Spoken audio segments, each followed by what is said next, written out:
Hi hello അസ്സാം വലൈക്കും. അപ്പോൾ ഇന്നത്തെ റെസിപ്പി എന്ന് പറയുന്നത് ഈസി ആയിട്ട് ഉണ്ടാക്കാൻ പറ്റുന്ന പപ്സിൻ്റെ റെസിപ്പിയാണ് കേട്ടോ കാണിക്കുന്നത്. അപ്പോൾ ഇത് കുട്ടികൾക്ക് ആണെങ്കിൽ പോലും നല്ല ഈസി ആയിട്ട് ഉണ്ടാക്കാൻ പറ്റും. അപ്പോൾ അതിലേക്ക് മീഡിയം സൈസിലുള്ള 2 സവാള എടുത്തിട്ടുണ്ട്. അതിലേക്ക് എരിവിനനുസരിച്ച് പച്ചമുളക് ചേർക്കാം. ഞാൻ 2 പച്ചമുളകാണ് ചേർത്തിട്ടുള്ളത്. അതിനുശേഷം ഇത് നല്ലോണം ഒന്ന് ചെറിയ പീസാക്കിയിട്ട് കട്ട് ചെയ്തെടുക്കുകയാണ് ചെയ്യേണ്ടത്. അപ്പോൾ നിങ്ങൾ കട്ട് ചെയ്യുന്ന ടൈമിൽ നല്ലോണം ചെറിയ പീസായിട്ട് കട്ട് ചെയ്തെടുത്താൽ മതി. എന്ന് വെച്ചാൽ ഇത് നല്ലോണം വാടിയിട്ട് വരുന്ന ആ ഒരു രീതിയിൽ ആവണം. അപ്പോൾ അത് ഒരു പാത്രം വെച്ച് അതിലേക്ക് വെളിച്ചെണ്ണ ഒഴിച്ചതിന് ശേഷം ഈ ഉള്ളിനെ മിക്സ് അതിലേക്കിട്ട് നല്ലോണം ഒന്ന് വാട്ടിയെടുക്കുന്നുണ്ട്. അതിലേക്ക് കുറച്ച് ഉപ്പും കൂടെ ചേർത്തിട്ടുണ്ട്. അപ്പോൾ ഉപ്പ് ചേർത്ത് കഴിഞ്ഞാൽ പെട്ടെന്ന് വാടിക്കിട്ടും. അപ്പോൾ അതിലേക്ക് പിന്നെ ചേർക്കുന്നത് ജിഞ്ചർ ഗാർലിക്കിൻ്റെ പേസ്റ്റ് ചേർത്ത് കൊടുക്കുന്നുണ്ട്. അപ്പോൾ ഇത് കുറച്ച് മുന്നേയുള്ള ഒരു വീഡിയോയിൽ ഞാൻ ചെയ്തിട്ടുണ്ട് ജിഞ്ചർ ഗാർലിക് പേസ്റ്റ് ഉണ്ടാക്കുന്നത്. അപ്പോൾ കാണാത്തവരൊക്കെ ഒന്ന് പോയിട്ട് കണ്ടു നോക്കുക. ഒരുപാട് നാൾ കേടുകൂടാതെ ഇരിക്കുന്ന ഒരു ജിഞ്ചർ ഗാർലിക്കിൻ്റെ പേസ്റ്റാണ് കാണിച്ചിട്ടുള്ളത്. അപ്പോൾ അതും കൂടെ ചേർത്തതിന് ശേഷം നല്ലോണം ഒന്ന് ആ ഒരു പച്ചമണം മാറുന്നവരെ നല്ലോണം ഒന്ന് വഴറ്റിയെടുക്കുക. പിന്നെ അതിലേക്ക് കുറച്ച് മഞ്ഞൾ, കുറച്ച് മല്ലിപ്പൊടി, അതുപോലെ ഗരം മസാല അല്ലെങ്കിൽ ഇറച്ചി മസാല ചേർക്കാം. കുറച്ച് മുളക് പൊടി കൂടെ ചേർത്ത് നല്ലോണം ഒന്ന് വഴറ്റിയെടുക്കണം. മസാലയ്ക്ക് പകരം നിങ്ങൾക്ക് ഗരം മസാലയും ചേർക്കാം. അപ്പോൾ ഞാൻ ഇപ്പോൾ അജ്മീൻ്റെ മീറ്റ് മസാലയാണ് എടുത്തിട്ടുള്ളത്. അപ്പോൾ ഇത് നല്ല ടേസ്റ്റാണ് ഈ ഒരു മീറ്റ് മസാലക്ക്. അപ്പോൾ അത് പച്ചമണം മാറി വന്നാൽ അതിലേക്ക് കുറച്ച് മല്ലിയിലയും അല്ലെങ്കിൽ കുറച്ച് കറിവേപ്പില കൂടെ ചേർത്ത് ഫ്ലെയിം ഒന്ന് ഓഫ് ചെയ്യാം. അപ്പോൾ ഈ രീതിയിൽ ആയിട്ട് നല്ലോണം വാടിയിട്ട് വരണം. ഓൾറെഡി ഞാൻ 3 മുട്ട പുഴുങ്ങിയിട്ട് വെച്ചിട്ടുണ്ട്. അപ്പോൾ ഫ്ലെയിം ഇപ്പോൾ ഓഫ് ചെയ്തിട്ടാണുള്ളത്. അപ്പോൾ ഇത് ഇതുപോലെ തന്നെ സെൻറ്ററിൽ കട്ട് ചെയ്ത് വെച്ച് കൊടുക്കാം. അപ്പോൾ ഞാനിപ്പോൾ ടോട്ടൽ 6 പീസ് പഫ്സാണ് ഉണ്ടാക്കുന്നത്. അപ്പോൾ നിങ്ങൾ ചെയ്യുമ്പോൾ നിങ്ങളുടെ ക്വാണ്ടിറ്റി അനുസരിച്ച് നിങ്ങൾക്ക് അളവ് കൂട്ടാം. അപ്പോൾ അതിന് ശേഷം ഇത് ഫ്രീസറിൽ വെക്കുന്നത് കൊണ്ട് തന്നെ നല്ലോണം തണുപ്പ് ആയിട്ടാണ് ഉണ്ടാകുന്നത്. അപ്പോൾ കുറച്ച് ടൈം മുന്നേ ഞാൻ എടുത്ത് പുറത്ത് വെച്ചിട്ടുണ്ടായിരുന്നു. അപ്പോൾ ടോട്ടൽ ഇതിൽ 10 പീസാണ് വരുന്നത്.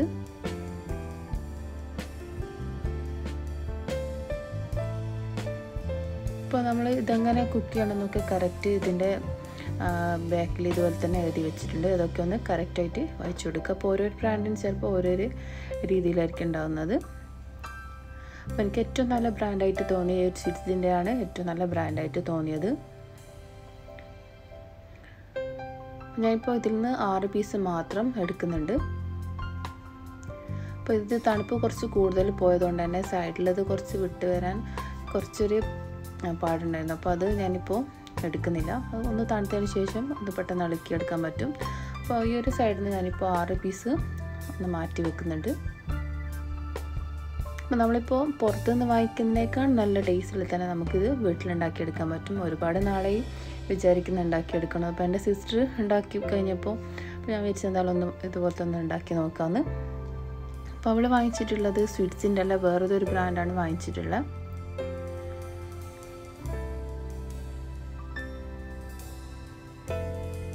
അപ്പോൾ നമ്മൾ നാട്ടിൽ നിന്ന് കഴിക്കുന്ന ആ ഒരു ടേസ്റ്റിൽ നമുക്ക് എന്തായാലും ഇവിടെ പഫ്സ് കറക്റ്റ് കിട്ടില്ല. അപ്പോൾ ഞാൻ ഇവിടുന്ന് 1-2 പ്രാവശ്യം പുറത്തുനിന്ന് കഴിച്ചിട്ടുണ്ട്. പക്ഷേ ഏറ്റവും നല്ല ടേസ്റ്റ് ആയിട്ട് വീട്ടിൽ നിന്ന് ഈ രീതിയിൽ ഉണ്ടാക്കിയപ്പോൾ നല്ല ടേസ്റ്റ് ഉണ്ട്. അപ്പോൾ ഈ ഒരു ഷീറ്റ് വീട്ടിൽ നിന്ന് ഉണ്ടാക്കിയെടുത്താൽ നമുക്ക് കറക്റ്റ് പെർഫെക്റ്റ് ആയിട്ട് കിട്ടില്ല. അപ്പോൾ പഫ്സ് ഇഷ്ടപ്പെടുന്നവരൊക്കെ ഈ രീതിയിൽ വാങ്ങിച്ചിട്ട് ഉണ്ടാക്കിയാൽ നല്ല പെർഫെക്റ്റ് ആയിട്ട് തന്നെ കിട്ടുകയും ചെയ്യും. അപ്പോൾ അത് കുറച്ചൊന്ന് ഡ്രൈ ആയതുകൊണ്ട് തന്നെ ഞാൻ അതിൽ ഷീറ്റിൻ്റെ മേലെ കുറച്ച് ഒലീവ് ഓയിലൊന്ന് ജസ്റ്റ് ഒന്ന് സ്പ്രെഡ് ചെയ്ത് കൊടുക്കുന്നുണ്ട്. അതിനുശേഷം നേരത്തെ ഉണ്ടാക്കി വെച്ചിട്ടുള്ള ആ ഒരു ഉള്ളിൻ്റെ മസാല ആദ്യം ഒന്ന് വെച്ച് കൊടുക്കുക. കറക്റ്റ് സെൻറ്ററിൽ വെച്ച് കൊടുക്കുക. അതിനുശേഷം അതിൻ്റെ മേലെ പുഴുങ്ങിയ ഒരു ഹാഫ് മുട്ടയും കൂടെ വെച്ച് കൊടുക്കുന്നുണ്ട്. ഈ ഹാഫിന് എടുക്കണമെന്നില്ല, ഈ ഹാഫ് പകുതിയാക്കിയിട്ട് വേണേൽ അങ്ങനെ നിങ്ങൾക്ക് എടുക്കാം. അതിനുശേഷം 4 സൈഡും ഇതുപോലെ തന്നെ ഫോൾഡ് ചെയ്തെടുത്തിട്ടാണ് ചെയ്യേണ്ടത്. അപ്പോൾ നമ്മൾ 4 സൈഡും ഇതുപോലെ തന്നെ ഫോൾഡ് ചെയ്ത് കൊടുക്കുമ്പോൾ ഇതുപോലെ തന്നെ കുറച്ചൊരു ഭാഗം ഗ്യാപ്പ് ഉണ്ടാവും 4 സൈഡിനും. അപ്പോൾ അത് കൈവച്ച് നല്ലോണം ഒന്ന് പ്രസ് ചെയ്ത് കൊടുക്കുക. എന്ന് വെച്ചാൽ കുക്ക് ചെയ്യുന്ന ടൈമിൽ അത് ജസ്റ്റ് ഒന്ന് ഓപ്പണായിട്ട് വരുകയും ചെയ്യും. അപ്പോൾ അതുകൊണ്ട് ജസ്റ്റ് കൈ കൊണ്ട് ഇതുപോലെ തന്നെ നല്ലോണം ഒന്ന് എല്ലാ സൈഡും ഒന്ന് പ്രസ് ചെയ്ത് കൊടുക്കുക. അപ്പോൾ അടുത്തതും ഈ നേരത്തെ ചെയ്ത സെയിം രീതിയിൽ തന്നെ ചെയ്യുന്നുണ്ട്. അപ്പോൾ നിങ്ങൾ വെച്ച് കൊടുക്കുന്ന മസാല വെച്ച് കൊടുക്കുമ്പോൾ കറക്റ്റ് സെൻറ്ററിൽ തന്നെ വെച്ച് കൊടുക്കുക. അപ്പോൾ ഫോൾഡ് ചെയ്യുമ്പോൾ കറക്റ്റ് കിട്ടണമെങ്കിൽ ആ രീതിയിൽ തന്നെ ചെയ്യണം. ഞാനിപ്പോൾ ചെയ്യുന്നത് എയർ ഫ്രൈയിലാണ് ചെയ്യുന്നത്. അപ്പോൾ നിങ്ങൾ ഫ്രൈങ് പാനിൽ ചെയ്യുമ്പോൾ ഇതുപോലെ തന്നെ ഫ്രൈങ് പാൻ എടുത്തതിന് ശേഷം അതിൽ കുറച്ച് ബട്ടറോ അല്ലെങ്കിൽ ഒലീവ് ഓയിലോ ഏത് ഓയിൽ വേണമെങ്കിലും അത് ജസ്റ്റ് ഒന്ന് സ്പ്രെഡ് ചെയ്ത് കൊടുക്കുക. അതിനുശേഷം ഞാനിപ്പോൾ എയർ ഫ്രൈയിൽ വെച്ച് കൊടുക്കുന്ന ആ സെയിം രീതിയിൽ തന്നെ അതിൽ വെച്ച് കൊടുത്ത് നല്ലോണം സിമ്മിലിട്ട് ആദ്യം ഒന്ന് ജസ്റ്റ് ഒന്ന് ഫ്ലെയിം ഒന്ന് കൂട്ടി വെക്കുക, മീഡിയം ഫ്ലെയിമിൽ. അതിനുശേഷം അടച്ച് വെച്ച് പിന്നെ ഒരു 5 മിനിറ്റ് കഴിഞ്ഞാൽ ഫ്ലെയിം ഒന്ന് കുറച്ചിട്ട് ആ ഒരു രീതിയിൽ ചെയ്തെടുത്താൽ മതി. അപ്പോൾ ഞാനിപ്പോൾ ഇത് കഴിഞ്ഞിട്ട് എനിക്കൊന്ന് പുറത്തേക്ക് പോകണം. അപ്പോൾ അതുകൊണ്ടാണ് ഞാനിപ്പോൾ പെട്ടെന്ന് ഈ ഒരു രീതിയിൽ ചെയ്യുന്നത്. ഇപ്പോൾ എയർ ഫ്രൈയിലാണെങ്കിൽ നമുക്ക് ഒരു ടൈം സെറ്റ് ചെയ്ത് കൊടുത്താൽ ആ ഒരു ടൈമിൽ കറക്റ്റ് റെഡി വരും. അപ്പം അതിന് ശേഷം ഞാൻ ഒരു മുട്ടേൻ്റെ മഞ്ഞ മാത്രം എടുത്ത് നല്ലോണം ഒന്ന് ഇതുപോലെ തന്നെ ബീറ്റ് ചെയ്തെടുത്തിട്ടുണ്ട്. മഞ്ഞ മാത്രമേ എടുത്തിട്ടുള്ളൂ, വൈറ്റ് അതുപോലെ തന്നെ മാറ്റി വെച്ചിട്ടുണ്ട്. അതിൽ ഉപ്പൊന്നും ചേർക്കണ്ട. അപ്പോൾ ഇതിൻ്റെ മേലെ എഗ് വാഷ് ചെയ്യണമെന്നുണ്ട്. അപ്പോൾ ഈ രീതിയിലാണ് ചെയ്യേണ്ടത്. ഒരു സ്പാച്ചിൽ വെച്ചോ അല്ലെങ്കിൽ ഒരു ബ്രഷ് വെച്ചോ അതുപോലെ തന്നെ നല്ലോണം ഒന്ന് സ്പ്രെഡ് ചെയ്ത് കൊടുക്കുക. അപ്പോൾ ആ ഒരു കറക്റ്റ് ഗോൾഡൻ കളർ ആവുന്ന വരെ നമുക്ക് ഈ രീതിയിൽ ചെയ്ത് കഴിയുമ്പോൾ കറക്റ്റ് കിട്ടും. അപ്പോൾ അതിന് വേണ്ടിയിട്ടാണ് ഇങ്ങനെ മുട്ടേൻ്റെ മഞ്ഞ ഇതുപോലെ തന്നെ ഒന്ന് എല്ലാ സൈഡിലും ഒന്ന് സ്പ്രെഡ് ചെയ്ത് കൊടുക്കുന്നത്. അപ്പോൾ ഞാൻ ആദ്യം വിചാരിച്ചിട്ടുണ്ട് ഭയങ്കരമായിട്ട് സ്മെല്ലുണ്ടാവുന്നു, പക്ഷേ ഇങ്ങനെ ഉണ്ടാക്കി കഴിഞ്ഞപ്പോൾ ആ ഒരു പ്രശ്നമൊന്നുമില്ല. അപ്പോൾ 6 പീസിൻ്റെ മേലെയും ഇതുപോലെ തന്നെ നല്ലോണം ഒന്ന് സ്പ്രെഡ് ചെയ്ത് കൊടുക്കുന്നുണ്ട്.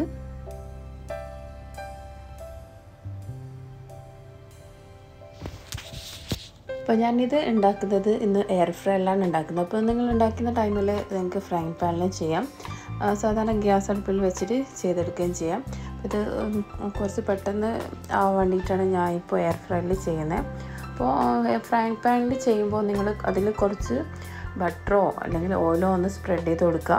അതിനുശേഷം ഇതുപോലെ ഈ എയർ ഫ്രൈയിൽ വെച്ചതുപോലെ തന്നെ എല്ലാം ആ ഒരു എയർ ഫ്രൈയിൽ വെച്ചതിന് ശേഷം ആദ്യം ഫ്ലെയിം ജസ്റ്റ് ഒന്ന് കൂട്ടി വെക്കുക. എന്നിട്ട് അടച്ച് വെച്ചിട്ട് ഒരു 2 മിനിറ്റ് കഴിഞ്ഞാൽ ഫ്ലെയിം ഒന്ന് കുറച്ച് വെക്കുക. അതിന് ശേഷം സ്ലോ ആയിട്ട് മീഡിയം ഫ്ലെയിമിലിട്ടൊന്ന് കുക്ക് ചെയ്തെടുത്താൽ മതി. അപ്പോൾ ഇടയ്ക്ക് ഇതുപോലെ തന്നെ എയർ ഫ്രൈയിലാണെങ്കിലും അതുപോലെ ഫ്രൈങ് പാനിൽ ചെയ്യുമ്പോൾ ഒക്കെ ഇടയ്ക്ക് ഇതുപോലെ നോക്കാം. എയർ ഫ്രൈയിൽ ചെയ്യുമ്പോൾ ഇടയ്ക്കൊന്ന് തുറന്ന് ഒന്ന് തിരിച്ചിട്ട് കൊടുത്ത് പിന്നെയും റെഡിയാക്കി എടുക്കാണ്ട് ചെയ്യേണ്ടത്. ഞാൻ ഇപ്പോൾ 140-ൽ ഒരു 30 മിനിറ്റാണ് കുക്ക് ചെയ്തിട്ടുള്ളത്. അപ്പോൾ നിങ്ങൾ എയർ ഫ്രൈറിൻ്റെ ആ ഒരു ടൈം അനുസരിച്ച് നിങ്ങൾക്ക് ആ സെയിം രീതിയിൽ ചെയ്തെടുക്കാം. അപ്പോൾ ഈ ഒരു ടേസ്റ്റി ആയിട്ടുള്ള പഫ്സിൻ്റെ റെസിപ്പി എല്ലാവരും ഒന്ന് ട്രൈ ചെയ്ത് നോക്കാം. ചാനൽ ആദ്യമായിട്ട് കാണുന്നവരാണെങ്കിൽ എന്തായാലും ഒന്ന് സബ്സ്ക്രൈബ് ചെയ്യാം. ഇഷ്ടപ്പെട്ടിട്ടുണ്ടെങ്കിൽ എന്തായാലും ഫ്രണ്ട്സിനും ഫാമിലിക്കും ഷെയർ ചെയ്ത് കൊടുക്കുക. ഇൻഷാല്ലാ നല്ലൊരു വീഡിയോ ആയിട്ട് കാണാം.